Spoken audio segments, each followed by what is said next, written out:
Pag-aaral sa ating mga batas. Libre, walang bayad. Hashtag may batas pala. Alam nyo ngayon, mag-i-election eh. Yes.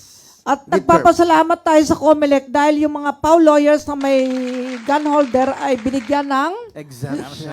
Ayan. Pero pag wala kang exemption, nako, Nako. pag nahuli ka, may kulong. Kulong ka. Kaya dapat ay igalang ang Gun ban upang asunto'y maiwasan. wag maging Pasaway! mula ngayong January 12, 2025, araw ng linggo ay Ipatutupad po ng Philippine National Police o PNP ang nationwide gun ban bilang bahagi ng pagsisimula ng election period para sa midterm elections ngayong taon. kasabay nito, anong gagawin? Magsasagawa ang mga otoridad ng checkpoint operations sa iba't ibang lugar upang masiguro ang kaayusan at kaligtasan ng ating halalan. Kaya ano ang paalala?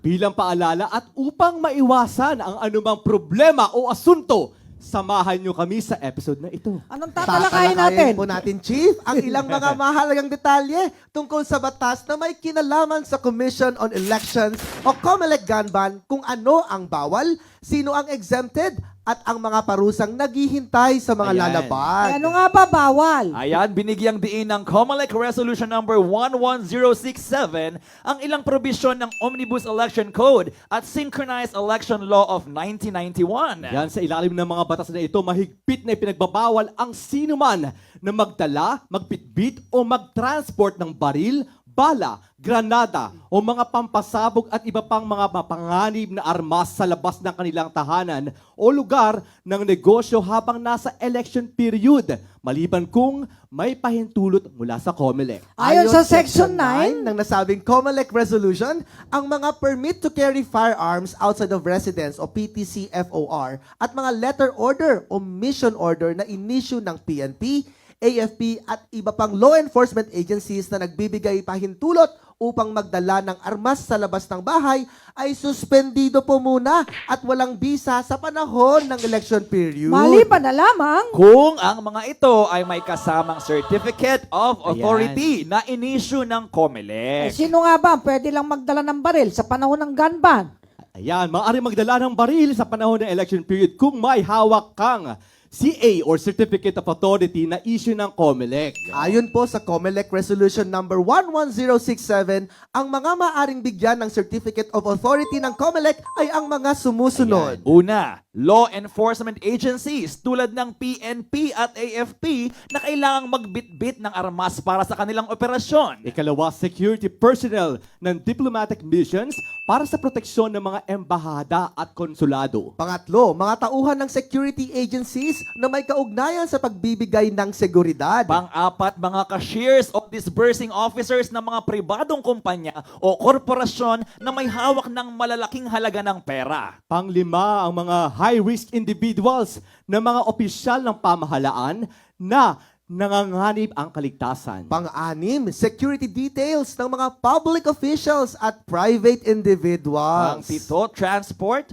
o paghahatid ng firearms o ammunition at mga components nito. Ikawalo, mga sports shooters na lalahok sa opisyal na kompetisyon o palaro. Pang-siyam, mga taong gagamit ng baril sa paggawa ng mga pelikula na may kaukulang dokumentasyon at pahintulot. Pang-sampo, shooting range o para sa mga firearms na nakarehistro sa mga private or government entities na nagpapatakbo ng shooting range. May mga exempted ba Ayan. sa gun ban, Henry? exempted. Oo naman, may mga piling individual na fully exempted sa gun ban at pinapayagang magbitbit ng baril kahit walang certificate of authority mula sa COMELEC dahil sa likas na tungkulin at responsibilidad ng kanilang posisyon o trabaho. Attorney Kabilang GC. nga po sa mga may full exemption ay ang una, Pangulo at pangalawang Pangulo ng Pilipinas. Yes, pangalawa, mga senador at kongresista. Ikatlo, mga cabinet secretaries,